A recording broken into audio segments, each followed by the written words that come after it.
रायगड जिल्हा हा पर्यटनाचा जिल्हा आहे। रायगड जिल्ह्यामध्ये गड, किल्ले, धबधबे, नद्या, तलाव, समुद्रकिनारे असे अनेक पर्यटन स्थळं आहेत आणि पावसाळ्यामध्ये पूर परिस्थिती, अतिवृष्टी, दरड कोसळणे, भरती आणि ओहोटी येणे या सर्व बाबीमुळे ही पर्यटन स्थळे कधीकधी धोकादायक होतात। अशा धोकादायक परिस्थितीमध्ये पर्यटन स्थळावर जाणं निश्चितपणानं हानिकारक होऊ शकते। मागच्या आठवड्यामध्ये मोरबी डॅम या ठिकाणी 4 विद्यार्थी पाण्यामध्ये बुडून मृत्यू पावले। मुनवली या गावामध्ये सुद्धा तलावात 2 विद्यार्थी बुडून मृत्यू पावले। तसेच अलिबाग या ठिकाणी सुद्धा बीचवरती एक व्यक्ती पाण्यामध्ये बुडून मृत्यू पावला।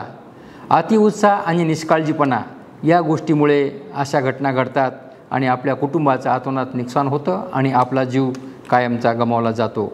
माझी सर्व नागरिकांना आणि पर्यटकांना विनंती आहे, आव्हान आहे, पावसाळ्याच्या दिवसामध्ये आपण धोकादायक असलेल्या कुठल्याही पर्यटन स्थळाला भेट देऊ नये, अतिउत्साहामध्ये आणि निष्काळजीपणामध्ये वागू नये। आपण गेलात तर सावधानता बाळगावी आणि निष्काळजीपणा करू नये। उत्साहाच्या भरात कुठलीही गोष्ट अंगलट येईल अशी करू नये।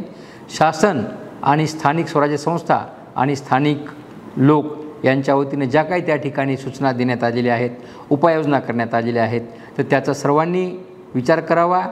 त्या सगळ्या गोष्टीचा लक्षात ठेवूनच आपण त्या ठिकाणी वागावं आणि आपला जीव वाचवावा आणि आपल्या कुटुंबाचं होणारं नुकसान आपण वाचवावं आणि शासनाला सहकार्य करावं।